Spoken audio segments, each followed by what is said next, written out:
Dia badi mayat ni sebenarnya ada dua pengertian. Okey. Ya. Satu dari sudut kesihatan, satu lagi dari sudut benda mistik ni lah.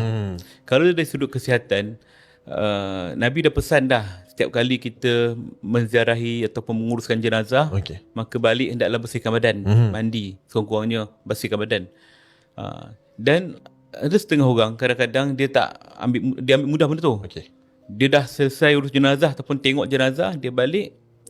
Jadi dia pun pergi ke rumah, kemudian anak dia pun datang peluk dia. Tiba-tiba anak tu pun jatuh sakit, demam.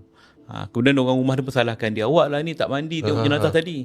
Jadi salahkan badi mayat. Padahal sebenarnya kesihatan. Sebab apa? Kita tak tahu mayat tu ada kuman ke, virus ke, kan? Yang aktif lagi Yes. Dan dia kan cari orang baru kan. Betul. Melibatkan dia punya jangkitan tu.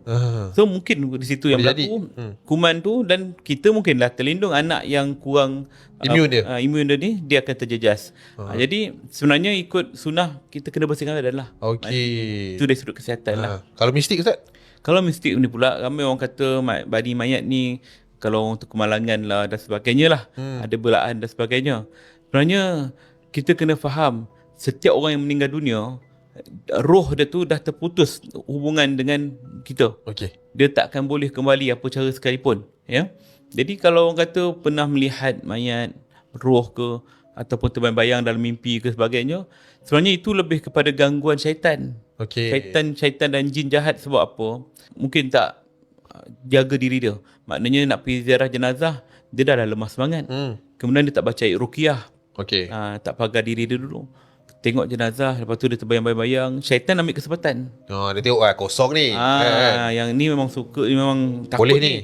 So dia akan mulalah menjemakan diri ke, menyerupai ke, ataupun tunjuk kelibat ke. Sehingga kita takut dan kita kata ini badi mayat. Sebenarnya bukan mayat, syaitan. Jadi sebab itulah kita sebelum dan selepas ruqyah diri kita. Simple je ruqyah. Baca Al-Fatihah, kan? Baca surah Al-Fatihah sampai habis. Kemudian baca surah Al-Baqarah. Ayat 1 hingga 286 pun boleh. Panjang sangat ni. Tak bagi pula kan? 1 hingga 5 kan. Cukuplah kan. 1 hingga 5. Kemudian baca 3 kul. Lah. Cukup. Simple lah. Itu saja pun dah cukup sebagai ruqyah.